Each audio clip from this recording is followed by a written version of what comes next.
Hi, welcome back to the Mistwood Publishing Book Club for our final piece of the book, The Veil of Stars, the Epilogue.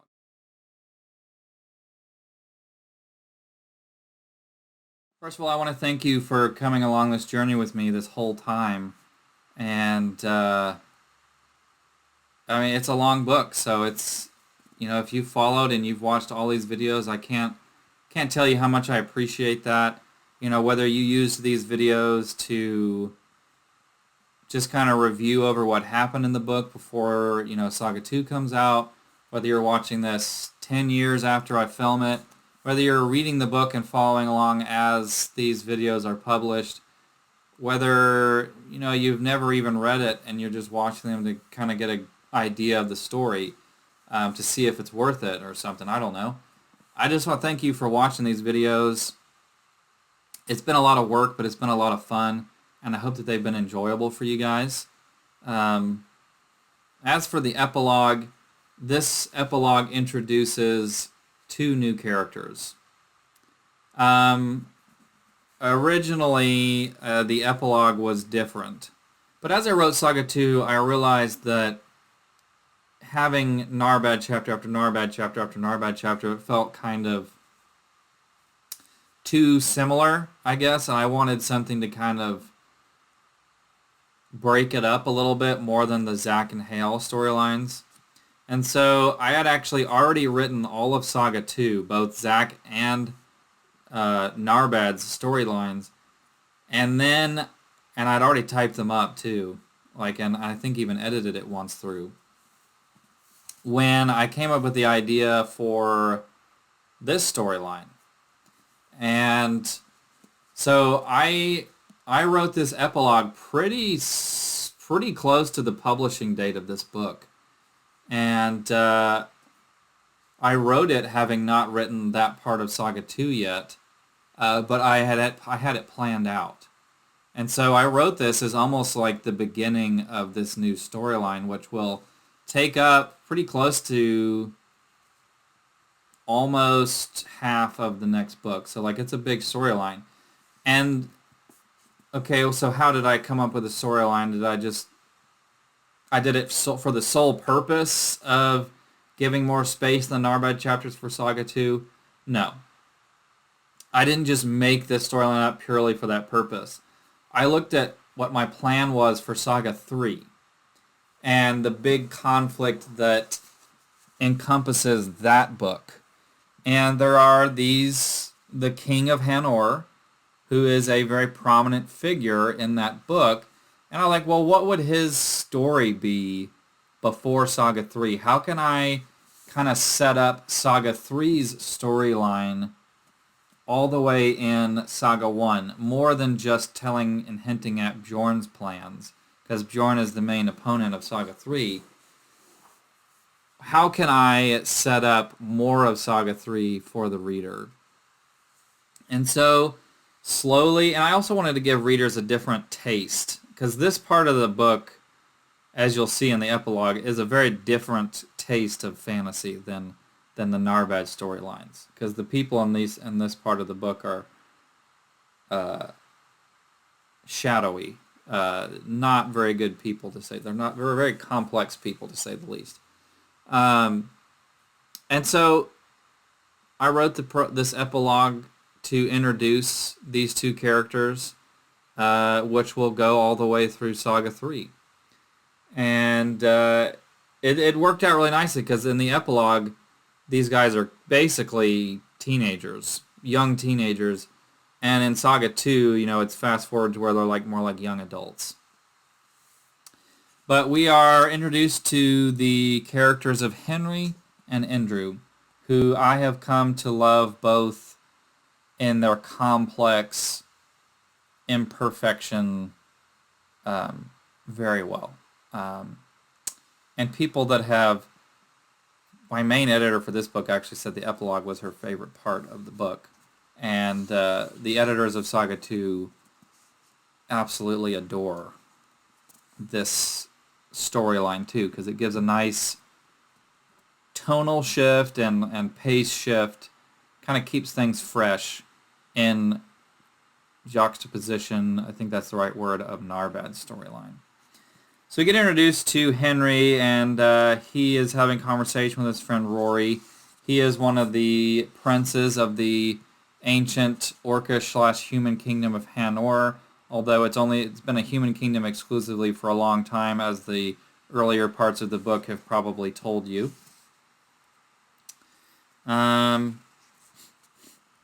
So they are kind of giving a little bit of the context of what's going on and what the political environment is and how things look. There's a lot of description because this is a new area of the world. Hanor is not a part of your map.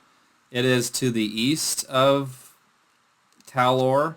It's a really, really big island off on the east of the map, right? Across the removed sea.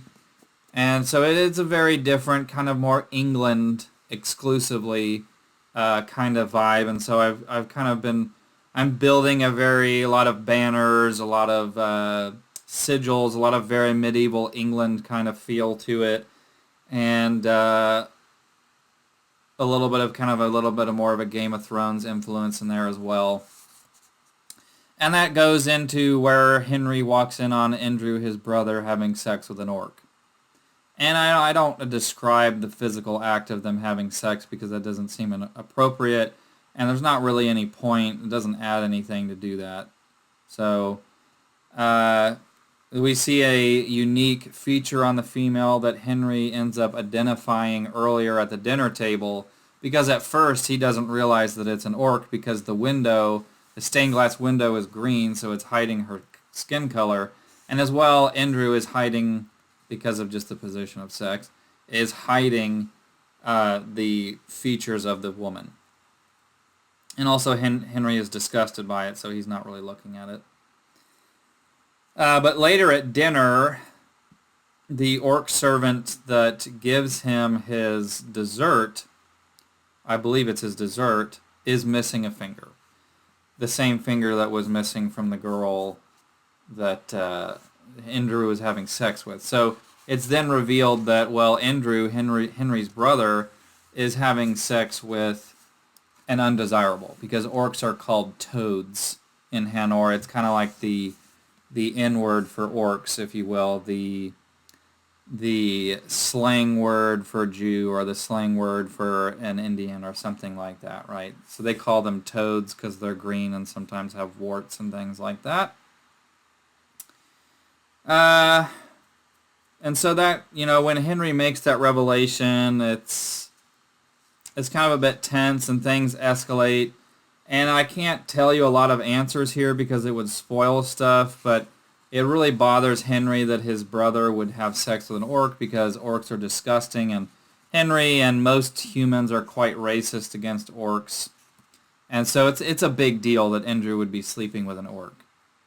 And then the last scene, I believe, of the epilogue is there's a thunderstorm at night, and Henry is awoken to some loud noises, and it's coming from his father's room, who's the king. He opens the door, and he finds basically his brother killing his father and then escaping out the window with a female orc dead body lying on the ground. And Henry basically pledging revenge against his brother for killing his father, because from Henry's perspective, Henry killed the father purely for the purpose of a stupid orc, from Henry's perspective. And he just killed his dad, which is a big deal for Henry. So that kind of sets the stage for that storyline, and hopefully that sounds interesting to you. Saga 2 on that, which is the third big storyline of Saga 2, picks up with Henry and Andrew a little bit older, and I think that you're really going to enjoy that storyline. It allows me to get darker and more gruesome because Narbad is a character that is, at the end of the day, quite noble, and he's not going to do really sketchy things. But Henry and Andrew certainly will, and things get very intense, and we're introduced to more characters that will be relevant in Saga 3, and it really kind of ties Narbad's trilogy together really nicely. And so I hope that you have enjoyed the epilogue. I hope that you enjoyed the book overall. And without further ado, I would like to leave you with a very, very special announcement.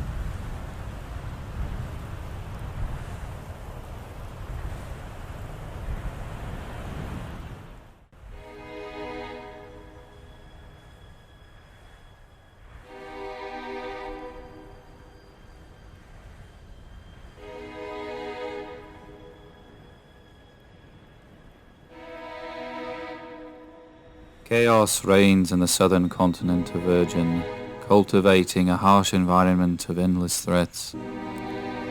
Narbad Strongheart, orcish knight of the Twin Mountains, must venture there to reclaim secrets long lost. War looms, inescapable, like rays of sunlight beating upon helpless grains of sand. As Narbad and his allies set out to reclaim the weapons of judgment and quell the many threats that fester in the south, greater evils plot in the darkness. The ancient dragon, Redgazar the Red, firstborn son of Vandir, seeks dominion over the continent of chaos, where so do many other powers. Can Narbad and his allies, caught in the middle of a power struggle beyond their comprehension, withstand the mounting pressure, or will they crumble as they are pushed beyond their breaking point? When the dust settles and the discarded bodies of their many battles begin to bloat, answers both grotesque and cruel will emerge.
Saga 2, Servants of Judgment is a direct sequel to Saga 1, The Veil of Stars, of the Legends of Foster series by S.R. Mowry. Like with the first book, the second book will also run on a crowdfunding campaign before being released to the main audience. You will have access to these items before anybody else, as well as the ability to purchase items that will be exclusive to the campaign. We are really close to our financial goal, we just need a little bit of help getting to the end. The main purpose of this campaign is to spread awareness and to get the message out and to build more fans. In this campaign, you will have the ability to purchase the ebook and the physical book of Servants of Judgment, as well as Saga 1 if you missed out on that. Also available will be the visual companion of both books, as well as stickers, mugs, and many other items. As is the case with most crowdfunding campaigns, once we reach our minimum goal, there will be a series of checkpoints after that, so that for each checkpoint that we reach, each physical backer will receive an extra bonus. Things that we are considering as extra bonuses for this campaign are virtual wallpapers of the art from the campaign, bolstering the visual companion with extra art, giving prints to each backer, as well as collectible buttons and trading cards.